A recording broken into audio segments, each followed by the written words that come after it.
get all started. Let's all bow our heads, please. Dear Lord, just thank you for allowing us to be here today. Forgive us in our many sins. Forgive us in our failures and faults. I ask and pray that you watch over and protect our citizens of Caddo Parish. Be with our administrators and our employees of our parish as we move forward. I just ask and pray that you'll be with each one of us commissioners as we do your business today. Continue to ask and pray special prayers for Commissioner Joyce Bowman. I just ask that you touch her and heal her in a special way that only you can. In your precious, precious holy name we pray. Amen. Amen. Amen. Got a black Baptist in them over there. Join me in the pledge.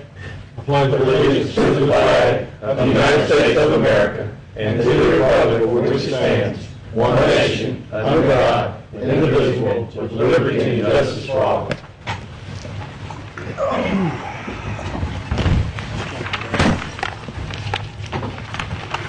All right, the commission sits as the tax board review. I believe we'll hear from our assessor. Thank you. My name is Charlie Hennington. I'm the assessor for Caddo Parish. And I have just a short letter to read to you. I think I put my glasses on now. I can't see. 10 orders of the board of review as assessor in and for the parish of Caddo. This is to certify that the assessments on property located in and or accessible in Caddo Parish have been listed and assessed in accordance with Title 47, Section 1992. It is further certified that the said assessments have been exposed for public review for 15 calendar days beginning August 15, 2012, ending August 29, 2012. Said certification of the above is hereby given to the Board of Review as required by Title 47, Section 1992. We normally have appeals like we do any other year. This year was a revaluation year, but we only have about 4 appeals. We have 2 or 3 we probably worked out. We had several more than that, but I think we end up having maybe 1 or 2, and that's it. One, both on commercial property. One is business movable. They appealed last year. We worked it out with them. It was just an obsolescence factor. They have not provided the information to us this year yet, so I think that will not be heard, but right now it's still an appeal. And then the other is a small office building. All right, you let him know, Todd? Todd know if we need to have an appeal to the full. Right, we usually have it on that Monday, your work session day. Like I said, I don't see maybe more than an hour and a half to cut out for that day. Okay. If it goes, if it's needed. I'll know over the next 2 or 3 days if it is, and I'll give Todd a call. Okay, and Todd will set it up. Right. All right. Okay. Well, I sure appreciate it. Thank you. Glad you came down, man. Good to see you much. All right, thank you. Have any agenda additions? Don't see any. Citizens' comments.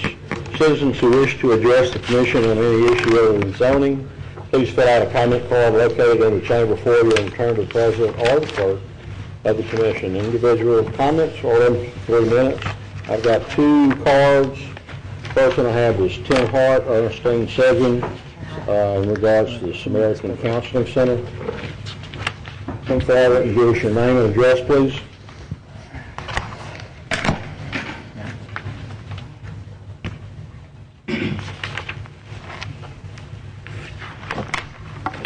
Ernestine Schramm, 6012 River Road Circle. Put that down just a little bit, please. Thank you. Ernestine Schramm, 6012 River Road Circle, Shreveport.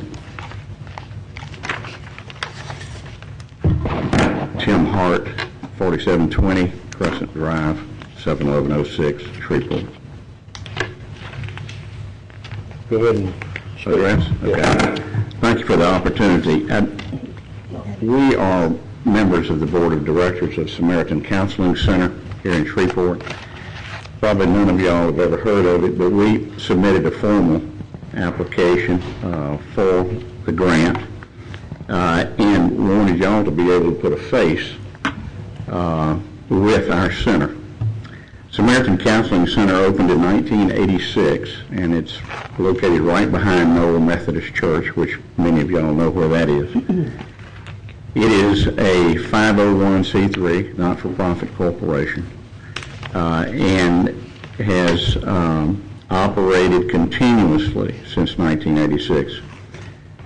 We provide support and counseling to individuals, families, and the community by licensed professionals in a faith-sensitive setting. We meet each client where they are on their spiritual journey, knowing true health encompasses the mind, the body, and the spirit. The one thing that I think the commissioners need to know is that our clients are referred mainly by previous clients or their families. So we must be doing something right and to last this long. Physicians and clergy and congregations also refer. We do family therapy, we do divorce mediation, we do individual therapy, we do post-traumatic stress, which is a big item now with the military men and women returning. I think that as a not-for-profit in this particular economy, we are strapped, obviously, and so we ask for donations, which we have a generous community. We apply for grants, and we hold a couple of fundraisers to move us along, to keep us in budget. But I just wanted to introduce the center to the commissioners. And Ernestine, if you have anything to, I've never known you not to say something. Well, I'll probably go blank then, as soon as you said that. Tim said an interesting phrase. We're not well known. We're very low profile. And the reason is we can't put a face on the people we see. We can't tell you the sad stories because of privacy laws. So that puts us at a disadvantage right away. And I've been on several boards. This is Just a minute, your time is expired. I moved to your industrial. Second. Thank you. We handled on paper 500 cases last year, but that's very misleading because we get single mothers with 3 kids. We see all 4 of them, so we probably actually handled 1,000. Our fees are set for people who cannot possibly go to a regular psychiatrist or a social worker. We have people that we see for $5. We have people that we see for free. We have, if we're lucky, we see some for $40. And the going rate now for a psychiatrist is $120 an hour. So we really serve a great purpose, and we thank you. All right, thank you. Next speaker, Cynthia Keith, in regards to the dog park.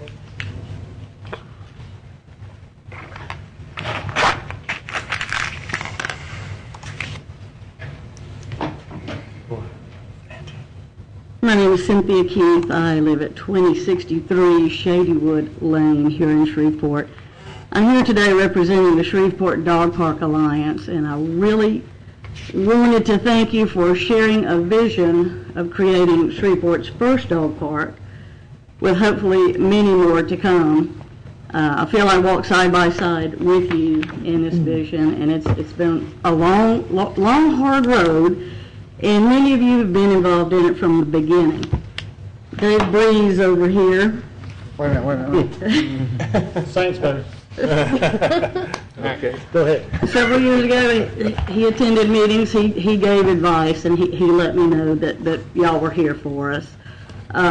Stephanie Lynch was in a police car with me when we used to do volunteer police work, and she witnessed me crashing into a pole as she was writing a parking ticket. I'm sorry to see that she's not here, but she has shared in this vision with me, and we've had some good times.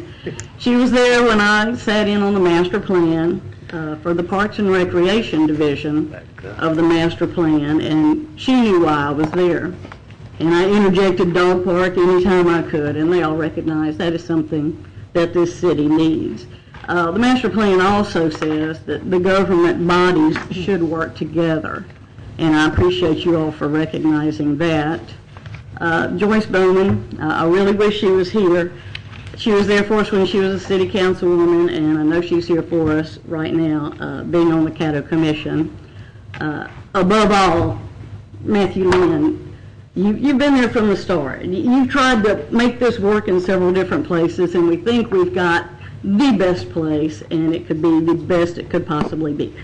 Thank you, thank all of you for sharing in this vision, and hopefully making this work out. Mr. Wilson, you've been instrumental. I've enjoyed meeting you and working with you, and we're keeping those paws crossed. Yes, ma'am. I have, of course, even the sheriff is very much on our side. He shares the vision with all of us, and he painted this, which is representing the dog park struggle we're having. He calls it Glover's Travels. Take off on Glover's Travels. Keep it still so the camera can get it. So, I'm sorry. There you go. As you see, the mayor's being held down by the leashes of several dogs.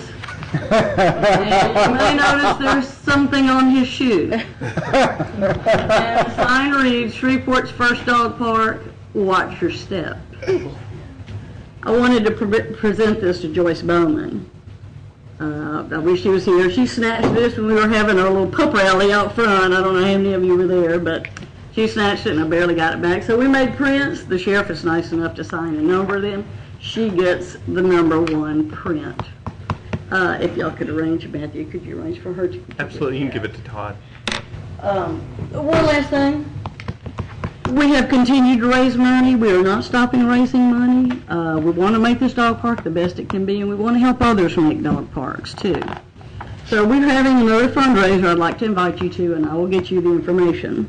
It's called Wine and Wine, and that's WINE and WHINE.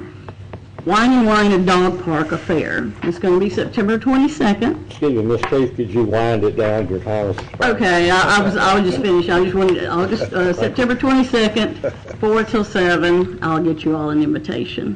Thank you again. That's all. Thank you. All right, our visitors. Yes. Do we have, well, Kelly Wells is here. Kelly Wells here on her behalf. Yeah, Kelly. Festus. Be tough working on that bull.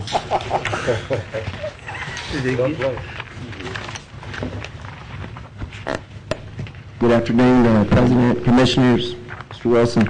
Mr. Wilson asked me when I came in this afternoon what happened. Give us your name and address, please. Kelly Wells, 502 Half Moon Lane, Bossier City, Louisiana. So, Mr. Wilson walked in and asked me what happened to my leg, and I said it's an old NFL injury. And then I think Matthew said, "What? Did you fall off the bench?" Well, anyway, but I'm on the mend right now, and got a couple more weeks, and then I'll be back full steam. Thank you for the 3 minutes, and I just want to kind of briefly go over. You've got more than that. You got more than 3 minutes. You got 4. I started 2 minutes ago. Well, basically, it's hard to imagine, but we've been through about a year with the Shreveport-Bossier Sports Commission. I just kind of wanted to come before you guys and give an update, and ladies, of what's going on. So I've got a brief slide, Todd, if we can get that rolling. I also provided a copy of the facilities guide. I think Stacy, when she came last time, may have given you a copy. If not, there's a copy there. And then some visual presentation as well, showing some photos of some of the events that we hosted this year. Basically, the Shreveport-Bossier Sports Commission is a division of the Shreveport-Bossier Convention and Tourist Bureau in partnership with both parishes and both cities. Basically, why do we get involved with the sporting events? For 2 reasons. One is quality of life, and second is economic impact. And the Sports Commission is focused on the second, the economic impact, and the end result is hopefully quality of life for the citizens of Caddo Parish and other parishes. We've got 2 lovely appointed commissioners here today. Mr. John Escaday is our ex officio, and in the audience we've got Ken Annie, and both of those represent the Caddo Commission on our advisory board, which meets once a month.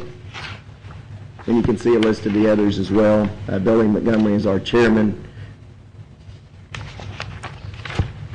And basically, one of the questions I get, whether it's from a rights holder, whether it's from a hotel, a business owner, is basically what does the Sports Commission do? So I won't go over in detail exactly what we do, but we work a lot with both the local rights holders. We've had some success here recently going out. There's a great diversity of sports and some experts on doing sporting events, and so we go out with some of the local rights holders and get them to grow their local events into regional or national events. And we're seeing some successes with that. We also, one of my staff has a database of about 2,000 volunteers. And again, we've probably clocked over 2,000 volunteer hours this year with the different sporting events and the different needs associated with that.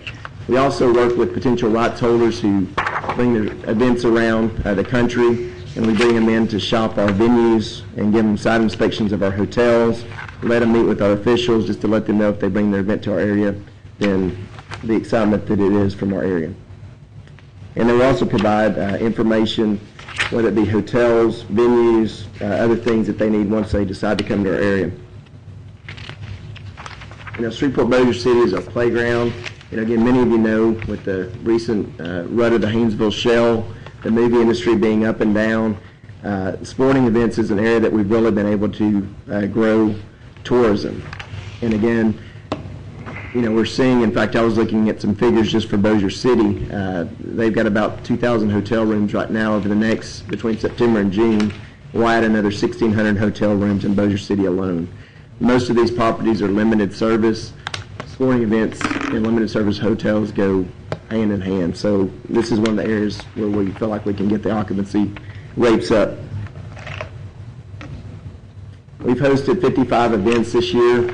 And again, folks ask, like with the Port City Classic, that just happened this past weekend, I thought the city put that on. I know that you guys were involved with that as well with some funding.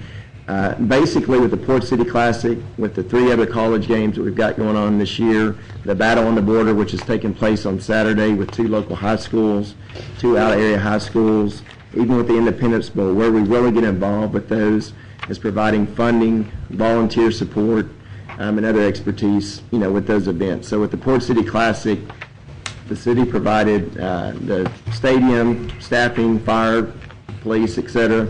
We were the sole marketing and advertising group for that. And so all the advertising, without those dollars, there wouldn't have been advertising for that game. So again, we've had a really good year in 2012. 2013, we've got a similar number of events that are taking place. These are ones that I thought would be attractive and ones you would want to see.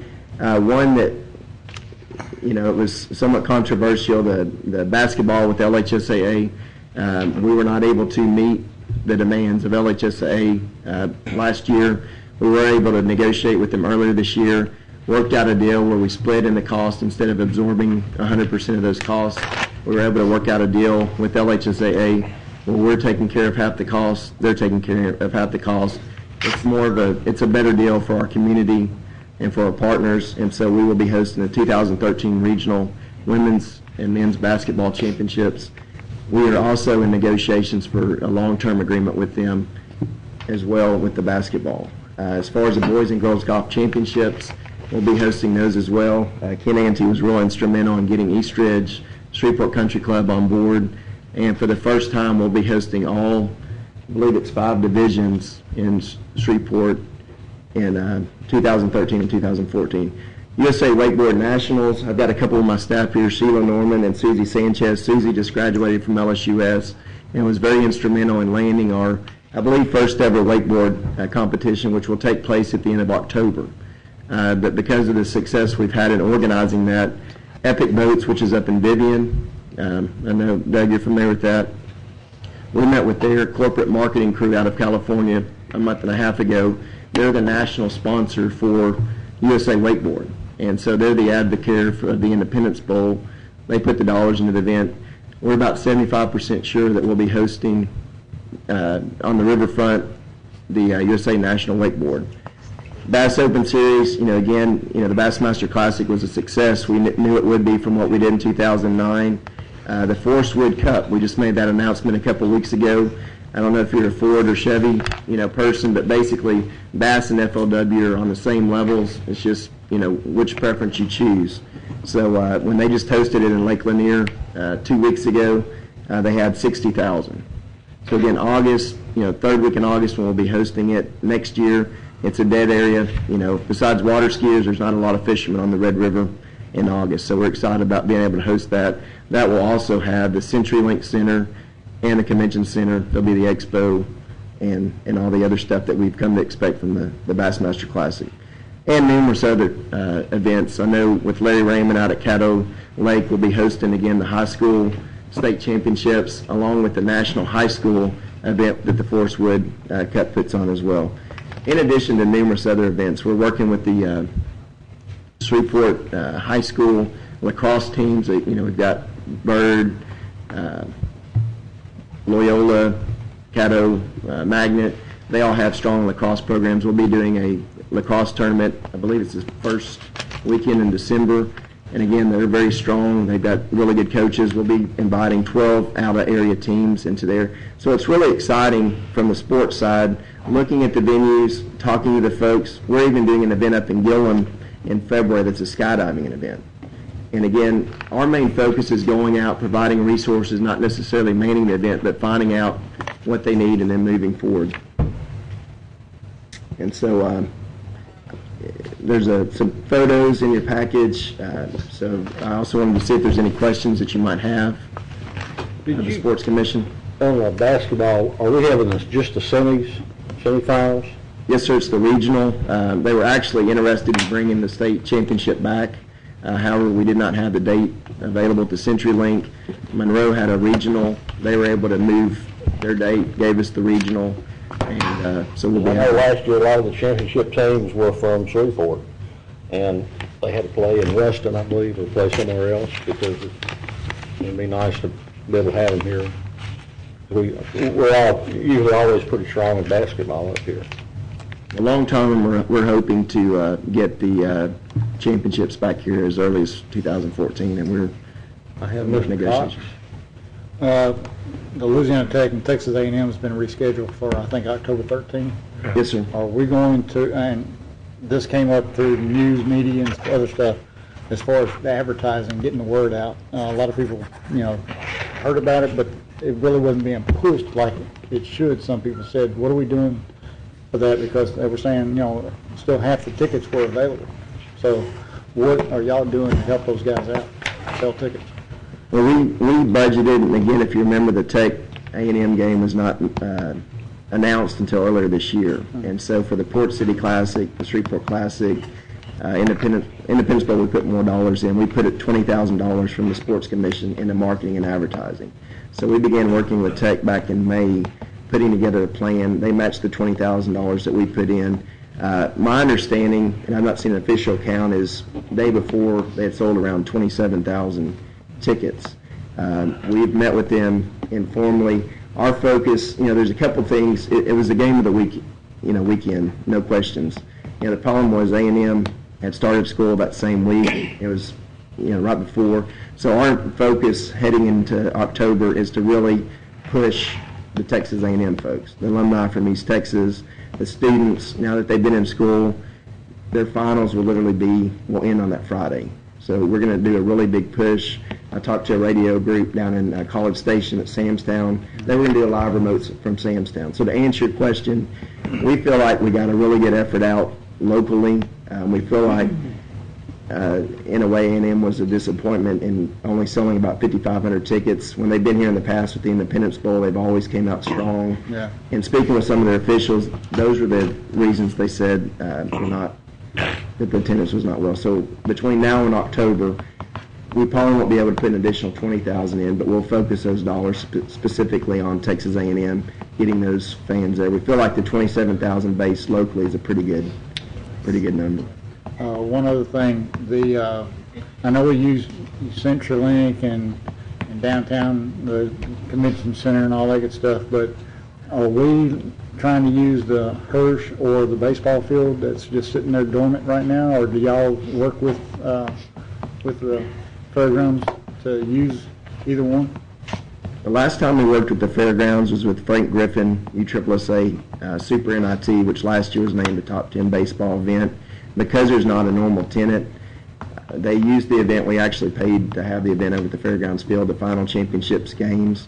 Because there's not a regular tenant, we're now looking at, for that matchup next year, either using LSU Shreveport's fields or Centenary's fields. And I think until you get a regular tenant in there, it's going to be really tough to get the facility in shape for a weekend game or a week-long tournament, which is what we would be involved with. As far as the Hirsch? The Hirsch, Chris Giordano and the State Fair, one of our closest partners, we are looking at a couple different events. One is a roller derby event, which has grown. Another is USA BMX. In fact, we hosted the first USA BMX nationals at the Hirsch Coliseum, and so there's a growing BMX group here locally. I know that Cargill houses them currently, and they're pretty hot right now, but we are in talks with them about doing a national event next year. They are familiar with the Hirsch, love the location. They had a nationals over in Monroe. Said Monroe staff and hospitality was great, but outside of the racing, there wasn't a whole lot to do. Okay. So that's why they're kind of looking at our area. All right, thanks a lot. Yes, sir. Mr. Lynn. First off, Kelly, thank you for everything that you do with the Convention Bureau and with the Shreveport-Bossier Sports Authority. Are y'all able to branch out and couple those organizations to promote the Dragon Boat races, which are September the 15th at 8:30 a.m., not this Saturday, but the following Saturday, which aren't a true competitive sport, they're more exhibition. What do you offer to draw people into the area to view that? We actually, not last year, but the year before, I believe it was John we worked with Ouachita Bank. I think he was kind of the originator of that. It's a great event. I think each year it continues to grow and expand. They've brought in 4 or 5 out-of-town teams. We actually have had a team each year. I think we got 4th place last year, thanks to the USA weightlifting team. I spoke with one of my counterparts down in Lake Charles. They're actually looking at modeling our event and having one in Lake Charles. So we're actually looking and inviting some folks up from Lake Charles. The Texas Dragon Boat Association is a really big group, and so we've helped out with some digital billboards and some other things. But out of town, it's great. I think they had over 800 last year, but we are budgeting money next year to do some advertising in some regional publications. Now that they built that product, even some of the local teams are more competitive than these traveling teams from Houston and Lafayette that were there last year. So I think the product is just now getting there where we can compete with the Dragon Boat festivals, even in Austin, Baton Rouge, etc. It's a great venue. The group does a wonderful job. That's all. Mr. Escudero. You were saying, as far as the Tech and A&M game, we're anticipating even a better turnout than was anticipated in the past, correct? Yes, sir. That was a Thursday night game, first week of school. ESPN2 was pretty much dictating the time, and traditionally A&M's a well-traveled team, but not when you got to go work the next day or something. So basically, we couldn't have the game, but it's probably from attendance-wise and A&M's participation, it's probably going to work out better for us having it rescheduled. Would you say that's correct? Yes, sir. I think with the college students, even though they're not a huge driver, some of the alumni, my dad was an A&M alumni, was coming over for the game, but I think with it being on a Saturday, both of them will be into the seasons pretty well, and so I think it'll be much stronger.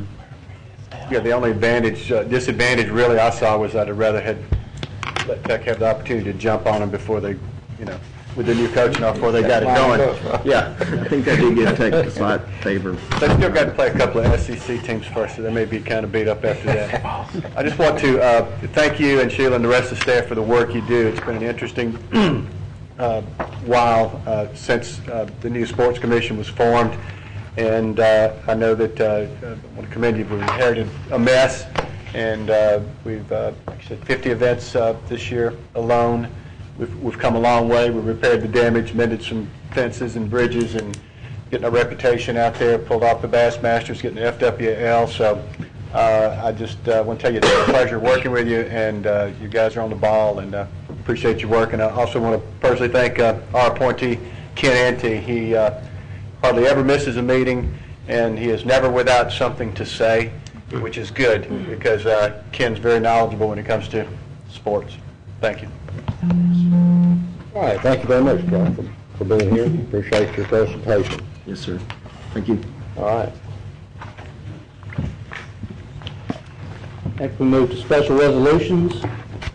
A resolution proclaiming the months of October, November, December 2012 as shop Caddo for the holidays. Each of you has a copy of that resolution at your desk. I ask that we do this to encourage our folks in Caddo to spend their money in Caddo for the last 3 months of the year. Actually, all 12 months, but especially in months where we have the holidays. And I've asked Mr. Wilson if he would see if these get distributed as much as possible to libraries and any other places that we can put them up to encourage people to spend their holiday money here in Caddo. All right. So moved. I have moved by Mr. Williams, second by myself. Cast your vote, please. You can give the money to me, Chuck.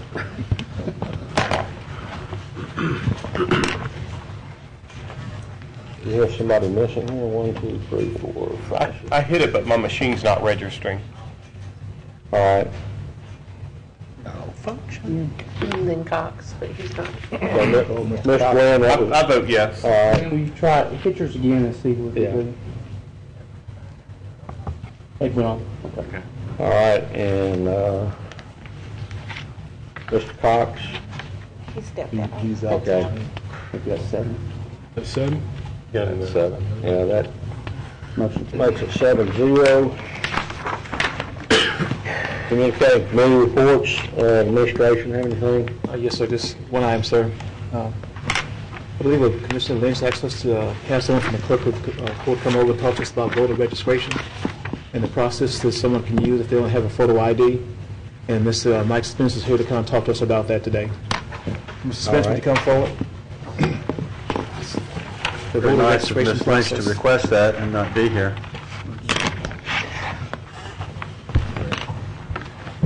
Good afternoon, Commissioners. We were asked to come speak to y'all today about voter IDs and the ability of those people to vote on Election Day. With me, I have Diane Doty and Ron Looney. They handle the day-to-day operations and the full-day Election Day operations from 5 in the morning till around midnight. Every problem we have on Election Day, they handle. So I brought them along in case any of you had any other questions. The question at hand is what happens when a person comes to vote and they do not have an ID. If they do not have an ID, they fill out a voter affidavit, and Mr. Looney here will pass it out to you if you wish to look at one, that you fill out. The commissioner will ask you at the time your maiden name and your date of birth. If you fill those out correctly, you're allowed to vote. Those affidavits at the end of the election day are sent to the registrar of voters. From that point, they're sent to the Secretary of State, and they are checked by Mr. Fred Gwynn, who, for the Secretary of State, handles all problems such as these. And we spoke to him recently at a seminar, and he informed us that never has a problem come up where a person is voted, whereas many people are worried about is a dead person voting. That issue has never come up. These affidavits, he says, run at 100% correctness. So they're not only filled out at the voter booth when they vote, they go to the Registrar of Voters office and then sent to the Secretary of State. So by state law, each person who comes to vote, who has a voter ID and is on the voter poll, can vote. Any questions? Got Mr. Epperson? I was down on the communication board, so I thought you were All right. moving to Mr. Williams? Thank you, Mr. Chairman. In light of she's not here, I was going to ask, but since we moved forward with it, I guess we will accept the report. One of the things I was concerned, not only just by voter ID, but how can we, what approach, who we approach and what approach if we wanted to allow voting on Sunday after church? Do we approach the Board of Election, or we approach your office? There are statutes saying we only can vote absentee voting. Will be the only way to vote, but if we want to have voting after church, there's no advantage in no particular party, but I feel like Sunday after church, we can get a lot of people out to vote on Sunday. They do have it in other states, they do have it in other counties. What protocol, what steps would it take to get that done? If not now, in the future? Any early voting laws would have to be changed by the state legislation. So anything like that, you would have to go to a legislator to have it introduced into law. And then once that's passed, then the registrar of voter would be informed to be open at that particular time. But you are aware there are other states and counties that do allow early voting on Sundays. And then Sunday, the day of the election, they allow voting on that particular day. There are other counties that does this throughout the country. They're allowed voting on Sunday right after church on the day of the election. I was not aware of it, but as we know, each state does things different. And as the state of Louisiana, when we go to our seminars, basically Louisiana is thought of very highly in its election day process. So again, any changes like that would have to go through legislation. Thank you so much. Mr. Espadé? Mike, are you really telling us that a dead man has never voted in this state, or a dead man has never signed an affidavit and been allowed to vote in this state? I am not telling you that. I'm telling you that Fred Gwynn, who is in charge of that. Fred Gwynn? Fred Gwynn. He's dead, isn't he? No, he is alive. I saw him. Herman Munch. That's what I thought. Okay. He doesn't look like him. All right. But he has informed us that they verify these after each election. They check them. No problem's been had. Well, all those rumors I've heard all my life growing up in this state are false, then, I guess. Huh?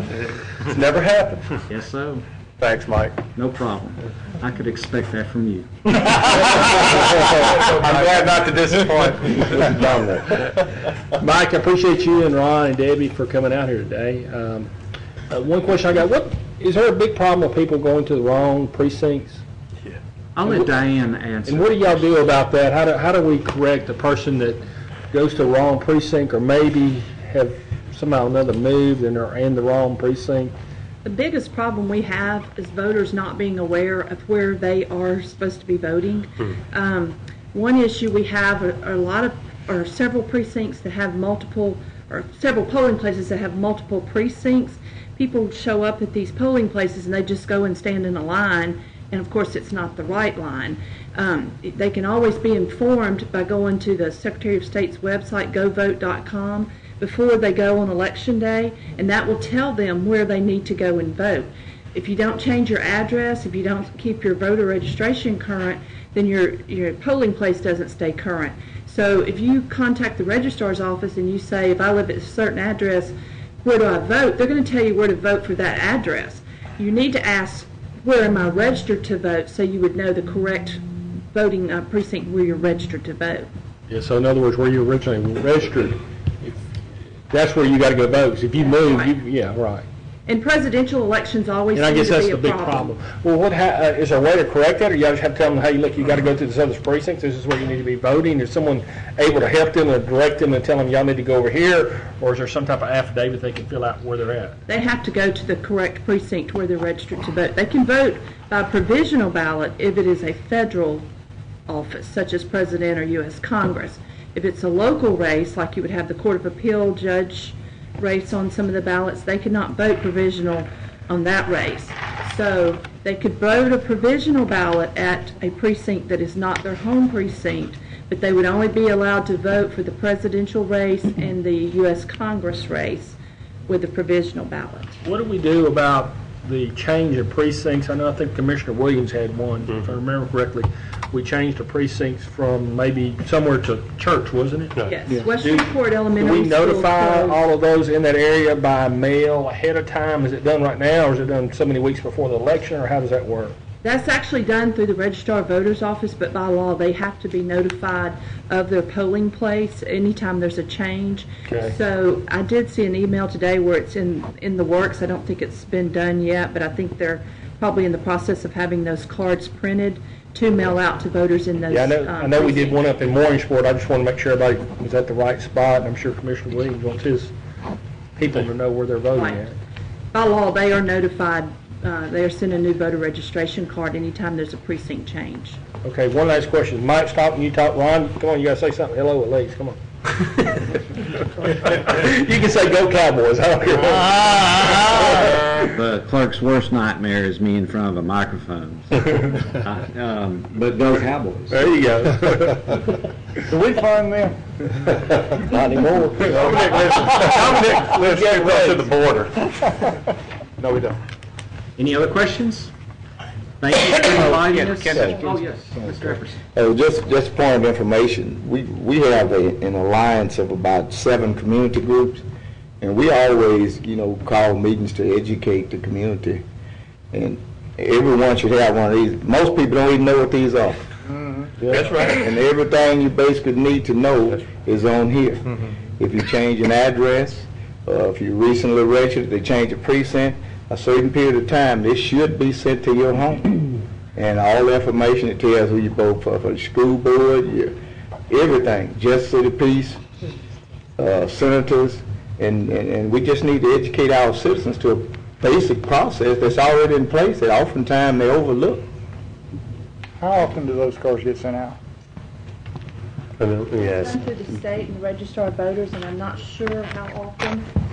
Of course, anytime there's an address change or a precinct change, and anytime a new voter registration one is sent out, but I'm not sure, just on a regular basis, how often. Mr. Williams? Mr. Chairman, I'd like to back up what Commissioner Dominic was talking about with the new multiple precincts in a particular polling place.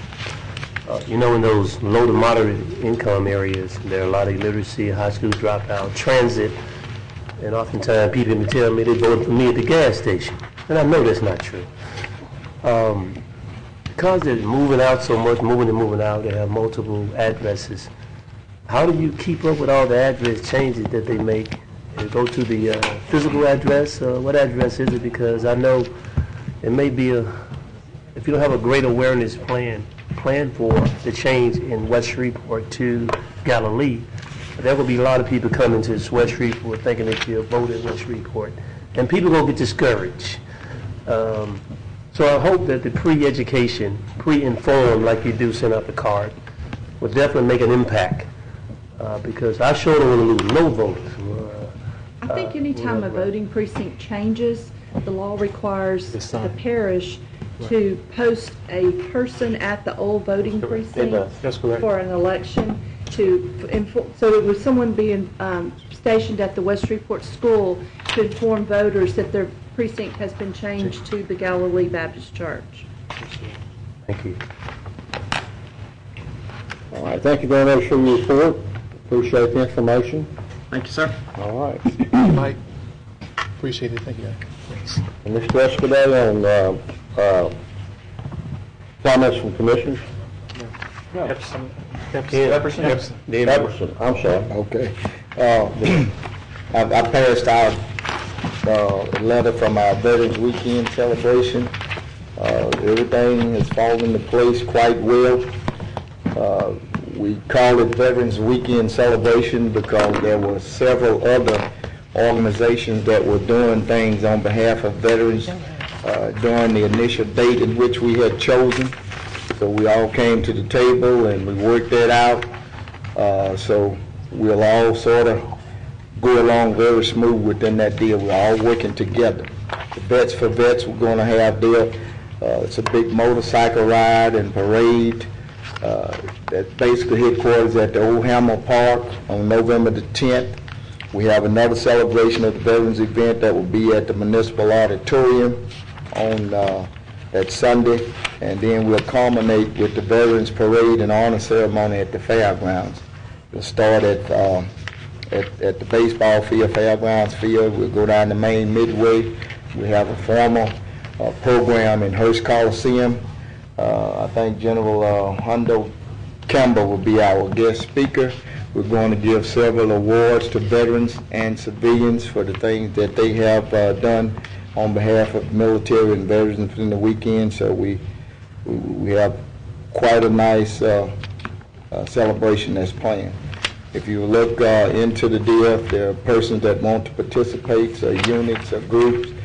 Please look at the information that's on this attachment. We're looking for sponsorships that will help defray the cost of expenses of putting on this venture, and everything is basically self-explanatory in this ad. And we will also be doing a program booklet, which we're getting in place. So we ask for any support that any of you may render us. Anyone that would like more information relative to this can contact me at kepperson@caddo.org. Contact Caddo Parish Commission office and they will give you information. Second, on Monday we brought Ms. Frances Smith here in reference to the new Regional Governmental Affairs Director. I think she had taken over Ms. Collins was the previous. I sat by kind of quiet because the same situations, it appears as though going into almost 3 years, the same problems. We got new management, we got new changes. We had a general manager that we were working pretty well with, Thomas Rice over at Comcast. We had a good rapport with him. We had a good rapport with Ms. Collins, then all of a sudden, boom, they cut back, changed it, didn't tell anyone. However, the complaints are still the same, and the magnitude of them is just as large. And the same thing that you all were stating here 3 years ago, we were trying to address those issues. The Internet Essentials Program, the last meeting that I held, our joint intergovernmental meetings at the fairgrounds, we had Patricia Collins here to launch the Internet Essentials, and that's almost 2 years ago. There have been several educational seminars that have been well publicized. I know I blasted a lot of the information as to making the community aware. They had training sessions at the Boys and Girls Club over behind the fairgrounds. So it appears as though there isn't any traction, and as soon as we get traction, it looks like they turn around and remove all the people and take them out. Ms. Frazier, the franchise agreement, as I understand, now this started, I think, under when I was president. I believe I was on the committee. I thought that was finalized. So that franchise agreement has not been finalized. It has not been finalized, Commissioner. You all passed a version of it that was not accepted by Comcast. Okay. So Ms. Collins and I have been going back and forth probably for the last maybe 15 months. My last communication from her was in May of this year. And I was the last person to send some comments on the draft that we're working on, and I had not heard back from her, and I was not aware of Ms. Smith taking her place. I knew someone would have taken her place, but that was my first communication Tuesday when Ms. Smith showed up. So I got her card, and I have sent the last draft that I had with comments to her, which she's supposed to get back to me. Part of the problem is I communicate with the governmental affairs person, then they take it to their legal team, so it takes a long time to get the comments back and forth. So she's supposed to get back to me as soon as possible. Once we have a draft that we think looks good, I will be presenting to whichever committee or to the commission a copy of that so that you all will have the changes in front of you and you'd be able to track them and see what's different. A lot of things aren't really different from the agreement that you passed, just the language of it is changed. So you all will be able to look at that whenever it's done, but we haven't gotten to a part where we've gotten it finalized. And so right now we're still operating under the old agreement, the previous agreement. Okay. Mr. President, do we have a committee in place? I think we need to go back and look at what we've done, because we keep having the same problems that's manifesting themselves, and maybe something we can put in the in this new agreement that could enhance the customer service and the problem that we've been encountering with the citizens. I agree. Before we go back. All right. Commissioner, I will point out that I believe when you were president, Mr. Epperson, and this was right before I believe you stepped down, you had assigned a committee. I'm not real sure, and I'm not sure, Commissioner Thibodeau, if we still have that same committee, but I'll check on there was a committee that previewed it before. Right. So I'm not sure which subcommittee of the commission that was, but someone did preview that before. Right, but I'm just saying, since it's been sitting on the table, and what we had initially gotten from our committee, they find it not to be acceptable based upon the problem that we've had to come up here again recently. I think we need to look at whatever we got on the table now. So it could be that we could put something in there that can enhance customer service, the quality of service and the things that they're providing to us. So, maybe might need to do something to ratchet that screw up to them. I know they're exclusive, but my God, they need to improve. And especially since the digital conversion came over, they wanted everybody to get the boxes. We worked with them. We had them to come out to some senior citizen complex and work with the people. That was under Patricia Collins. But they also just like the freeze frame, though it's alarming the way that this thing is happening. I think they need to own up that they have problems. The citizens have basically met their commitment as to what they were supposed to do. If they didn't get television that were high def and digital ready, they went and they got the boxes. And there's still a lot of problems that's coming up. And it appears to me that they don't want to own up to it. And then when people go over to raise the complaint, the employees appear to get frustrated, just like to say they just want to collect that money, and don't try to call on the phone. That's right. Don't try to call on the phone. But I think this is an issue we need to seriously look at and see if we can do something to tighten up some more support from them. That's all I have. Yes. All right. Ms. Williams? Thank you, Mr. Chairman. Chairman, to all my colleagues, I'm alarmed by some of the things I see in our community, and I was talking to Commissioner Cox and Commissioner Escudé about something I seen was so dehumanizing today, and I thought I wanted to move away from that and allow due process. But unfortunately, something inside of me won't allow me to do that. I think the good Lord gave us a biblical mandate to not only tell them about the Lord Jesus Christ, but also to teach children. Proverbs 22:6 says, to and in Deuteronomy, teach them every day. Unfortunately, a lot of parents are not doing that. And I too don't think government should be reaching in the homes of people, telling people how to raise their children. But when they get so to the point where dehumanizing and devalues themselves and our senior citizen, our children, what you see is what you become. There's a twin verb, show and tell.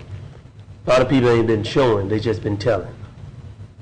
And what I saw was young men, again, worse than what I saw at Walmart months ago. It's time to stop sagging, because when you're sagging, you're lagging behind. Statistics showed not only just African American men, but Latinos and Asian others are sagging to the point where they got a lot of laws, a lot of ordinance all over this country. And I'm not so concerned about the ACLU and what they think, but the perception they're leaving on our children. The hip-hop generation, the pop culture, the urban, the Hollywood that makes money off of it is destroying our moral fiber in this country. Nobody's immune. It doesn't matter where you are, who you are. You have children, you have grandchildren. When will it go away? When it will be phased out? You look at statistics. Young men that say, high school dropout, they can't read, they're illiterate. They're full of drugs, alcohol, they stay up all night, they stay up on the corner, they beg for money, they don't work, they don't take care of the children, and they're in jail. They're not becoming productive tax-paying citizens. Dr. King and others died for civil rights and human rights. We have taken a reverse in this country. I really don't know what the solution is. I don't know what to do. I'm searching for answers. I'm looking for solutions. And I think by all of us working together, we can find a solution together to solve this problem, not always with laws and mandates and ordinances, but by education and awareness. And about love, I'm not doing it for myself. I'm doing it because I love our future. We have to make an investment with our time and our energy and our talents, because they're going to be running our country. And the way they look, they can't even get a job because they don't have any etiquette training. We have been so busy disciplined, but, Mr. President, we have been putting no values in people.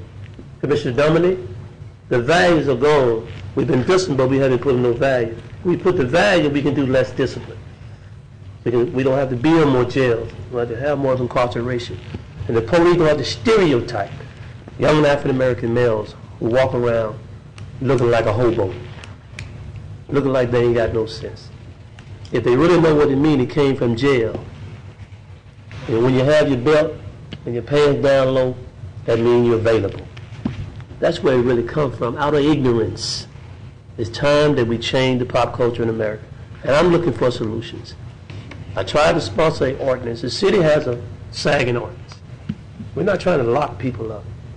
But if we can get somewhere we can teach them the values of our country that our forefathers, black and white, left us. They worked for me. They worked for me. My mother taught me values, and they work. Commissioner Cox, they work. I'm not a criminal. I may have some, I may have some situations sometimes. But Commissioner, I have values. I respect you. I may not always agree with you, but I respect your values. I respect your values. And something wrong with this country, because the values are gone. It's an endangered species, these young men. They're going to end up in jail, they're going to end up in hell if we don't do something to turn this country around. I ain't saying they got to be the fashionable police or a Tommy Hilfiger or Polo. Pull your belts up. You can pull your mind up. But when you sag, you lag behind. So hopefully, I'm going to be working diligently to try to find a solution. And I hope you guys will work with me. Because when I go in the restaurant and the other old people go in the restaurant, they don't want to serve those. They don't want to sit by. You lose business. People are losing money. People are losing business because people don't want to sit in no place like that with people looking like that. That ain't right. The people that's trying to do all that have some rights too. Law and order is what this country is all about. And we're going to have to work together and have a national campaign and phase out, hopefully in the next 10 years, we won't see sagging no more. Where we can see some young, productive men taking care of their family, being mentored to their children, paying taxes, and raising their family and going to church on Sunday. And maybe we can stabilize this. We can't fix it. We ain't perfect, but we can stabilize it with the church and the home and all this working together. So hopefully if I come bring it before you again, you have a change of heart because I'm really sincere about it, because I do care about our future generation. And hopefully we can work together on that. Thank you, Mr. Chairman. Mr. Cox? Just quick, and I want to tell Mr. Epson what you've done on this. You took this veterans idea of the parade just as an idea, and you brought it to this. I want to commend you for the work that you've done. I know there's a few sponsors from Southwood that we'll get from the ROTC. I would ask that each commissioner go to the high schools in their district and see if we can get this book put together and get some sponsorships from the ROTCs out of Caddo Parish. And I just want to say congratulations for a job well done on what you've done with this.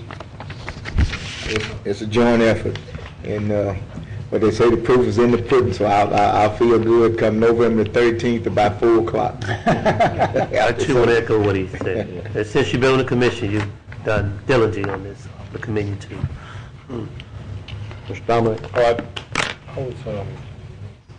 I guess one question was back on the franchise agreement. Is there the franchise fee or whatever we normally charge? Is it the same? From what we're operating under the old, I guess, ordinance or the old franchise agreement. Is it the same, or did we agree to a higher rate? Did the committee agree to a higher rate? Is it the old franchise agreement was at the maximum of 5%, and as far as I know, there will be a new one. That one wasn't one of the points of contention. That wasn't a form of contention? No, but it's at the maximum allowed by law right now. Well, we have Mako up there in North Caddo Parish. I don't get too many calls. Doing pretty good. I got somebody outside holding that antenna. Straight cables under the ground. And oh, by the way, you need to get that number 9 off. If you played for the Saints, you'd be on the line. You wouldn't be quarterback. I'm telling you right now. You're still Super Bowl down, baby. I would too, okay? I'll admit it. I'd go on too. All right, next item of business. President's report. We move to adopt the minutes of special meeting held on August 20th. So moved. Second. Moved by Mr. Lynn, second by Mr. Knox. Cast your vote, please.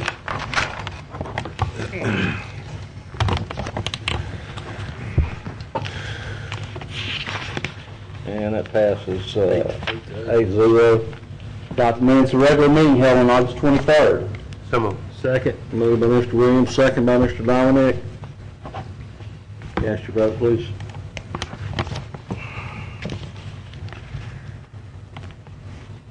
Yeah. 8-0 in favor. Move to public hearing on ordinances. Ordinance number 5228 of 2012, amending the budget of estimate revenues and expenditures for the Economic Development Fund in the amount of $50,000 for the Metropolitan Planning Commission to establish a unified development code for the year 2012.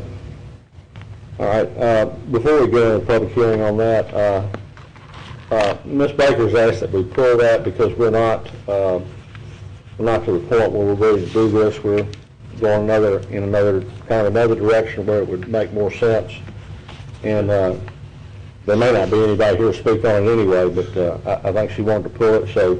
Also moved. Do we need to can we pull it now? Yes. You have to open the, We have to open the public hearing first. Can't pull it down. pull it at Pull it down here. final Pull it in final passage. All right, okay.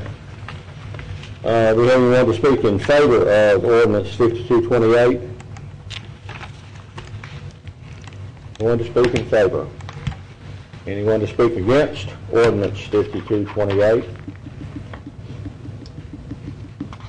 Seeing none, this public hearing on ordinance 5228 is closed. Ordinance number 5229 of 2012, to deem property surplus and authorize the transfer of surplus property owned by the Parish of Caddo to Doug's Paint and Body Shop. Anyone to speak in favor of ordinance 5229? Anyone to speak against ordinance 5229? Public hearing is closed on ordinance 5229. Ordinance number 5230 of 2012, declaring certain adjudicated properties to be surplus and authorize the parish administrator designee to sell parish's tax interest. Anyone to speak in favor of ordinance number 5230? Anyone to speak against ordinance 5230? Public hearing on ordinance 5230 is closed. That'll conclude our public hearing on ordinances. We move to ordinances for final passage. Ordinance number 5228 of 2012, amending the budget of estimate revenues and expenditures for the Economic Development Fund in the amount of $50,000. Mr. President, I move that we pull this from the agenda. Second. Have a motion by Mr. Escobar, second by Mr. Smith. Have no speakers. Cast your vote, please.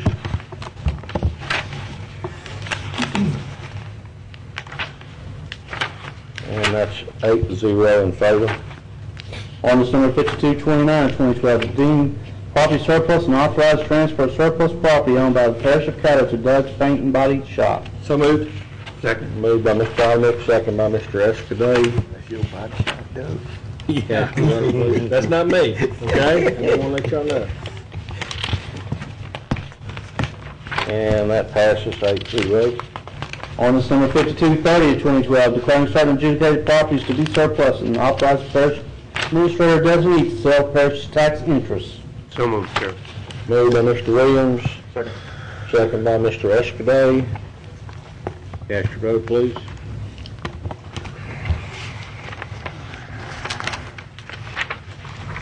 That passes 8-0. Next, we move to zoning ordinances for introduction by title. Zoning case appeal, BAP 1212, property located at 3456 Villa Avenue on the west side of the south end of Villa Avenue. Audra Jowers and Joey Corsentino applicants. Ethel Kelly appellant. Request to rezone property located at 3436 Villa Avenue west of the south end of Villa Avenue for a special exception in an R1D urban one-family residence district to permit an extension of the time limit for a temporary secondary residential structure, mobile home, on Lot 2 MM Reagan subdivision. The zoning board of appeals approved the applicant's request. The appellant is appealing the decision. There will be a public hearing on September the 20th. Zoning case P512 and C2612 in regard to ordinance number 5232 of 2012, property located at 10440 Ellaby Road on the northwesterly corner of Ellaby Road and Overton Brooks Road. Zeta Residential Facility LLC applicant. Request to rezone a 9-acre tract of land with 339.7 feet of frontage on Ellaby Road with located at 10440 Ellaby Road on the northwesterly corner of Ellaby Road and Overton Brooks from RA Resident Agriculture District to RAE Resident Agriculture Extended Use District to incorporate an additional tract of land into the Holy Angels Residential Facility campus. There will be a public hearing on September 20th. Moves us to ordinances for introduction by title. Ordinance number 5233 of 2012, providing for the incurring of debt and issuance of $6 million of limited tax certificates of indebtedness, Series 2012 Library of Caddo Parish, Louisiana, prescribing the form and terms, conditions of said certificates, designing the date, denomination, and place of payment of said certificates, providing for the payment thereof in principal and interest, authorizing the agreement with the paying agent, and providing for other matters in connection therewith. Ordinance number 5234 of 2012, amending and reenacting Chapter 4, Section 418 of the Code of Ordinances of the Caddo of the Parish of Caddo, removing entire display of Chapter 4 of the Code of Ordinances of Caddo Parish. Ordinance number 5235 of 2012, to change the name of the east side of Atlanta Mile Road in Caddo Parish to the old Atlanta Mile Road. Move to work session, ratify the minutes for September 4th. So, second. Cast your vote, please.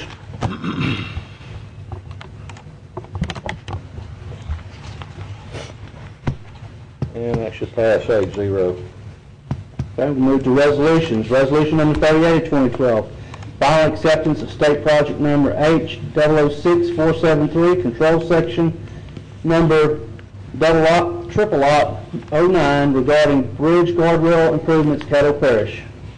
So moved. Second. Moved by Mr. Dominic, second by Mr. Smith. Could I get a little explanation? Sure. Yeah. I think I can give one. Okay, go ahead. But I think Robert might be able to give one a little bit better. Or, excuse me, Ken. Apparently there are some grants that we got from the state to do some railroad bridges in, is that right? I'll let you talk about it. You're frowning at me. Well, railroad bridges.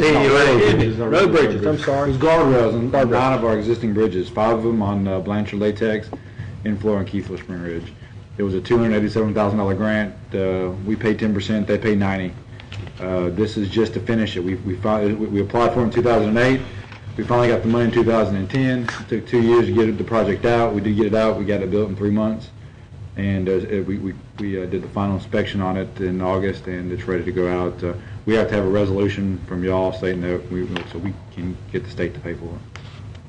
Basically say it's been done, y'all been final inspection, that way we can get the money, correct? Correct, yes, sir. Greatly needed.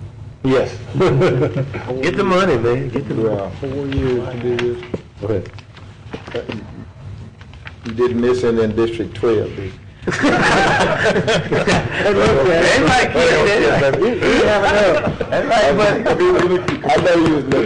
looked at the parish as a whole. We did a traffic study in terms of the highest traveled with the most bridges. That's good. And Blanchard Latex and Keithville Spring Ridge are the highest roads with the most bridges on them, so we addressed those first. Right. But we have done a few in your district, we paid for. That's right. Be good. That's all I have. Thanks, Ken. All right. Cast your vote, please. Teach the city how to fix roads. And that's 8-0 in favor. Move to new business, confirmation of proposed amendments to the Caddo Parish Policy and Procedures Manual. So moved. Second. Moved by Mr. Cox, second by Mr. Escudé. Discussion. Mr. Epperson. The vote last time, tell us about the vote so make sure we understand this. We went back and looked at the rules, and it has to be passed by 8 as opposed to 7. Has to be 8 votes. Yes, sir. Okay. In other words, 2/3 when you're changing Yes, sir. policies and bylaws. Anything with the charter. Okay. All right. Thank you. What school we live in, Mr. Dan? What school we live in? Cast your vote, please.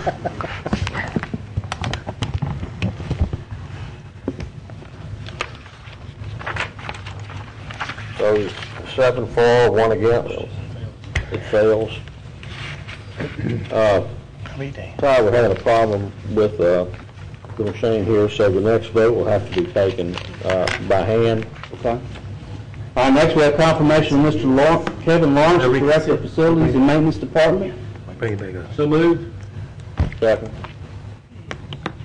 By raising your hand, all in favor, raise your hand. All against, raise your hand.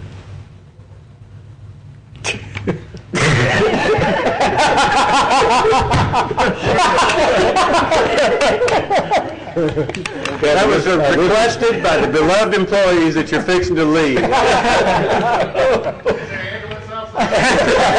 were worried about heart attack situation. We didn't know if it'd be you or Woody.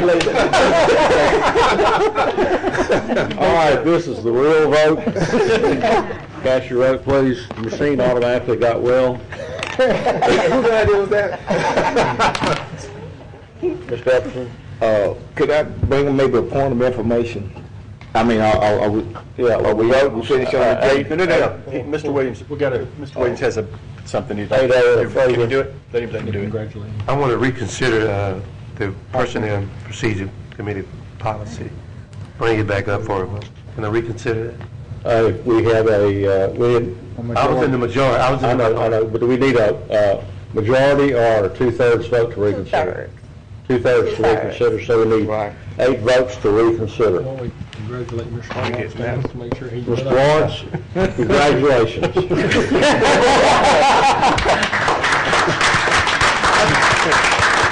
We were going so fast, I think he was still wondering whether he actually got appointed or not. So I told Commissioner Thibodeau, we better congratulate him. Woody's over here saying, what? It was joking on This will be an opportunity to life now. This will be an opportunity to write your folks up the first day. I'm not telling you who they were. All right, cast your vote for reconsideration. It will take 8 votes. Mr. President, who was the second on Mr. Williams' motion? I did. Okay, thank you, sir. And I believe we're 8 in favor, 8-0 in favor, so we can reconsider. Mr. Chairman, I move that we pass ordinance, the policy procedure. Resolution 38. Resolution 38. I'll second that. No, what is it? Personnel Policy Procedure Committee. That's right. Okay, you're right. Looking the wrong line. All right, so right now, confirmation of proposed amendments to the Caddo Parish Policy and Procedures, what we're voting on. Yes. We're re-voting just for reconsideration because we didn't have enough votes. He would like to. I want y'all to know I got a little education, that's all. All right, we have 8 votes in favor, so that passes. Ken had something. No, that's what I was going to ask for reconsideration. Okay. Well, we are adjourned. All right. I just want to play with y'all.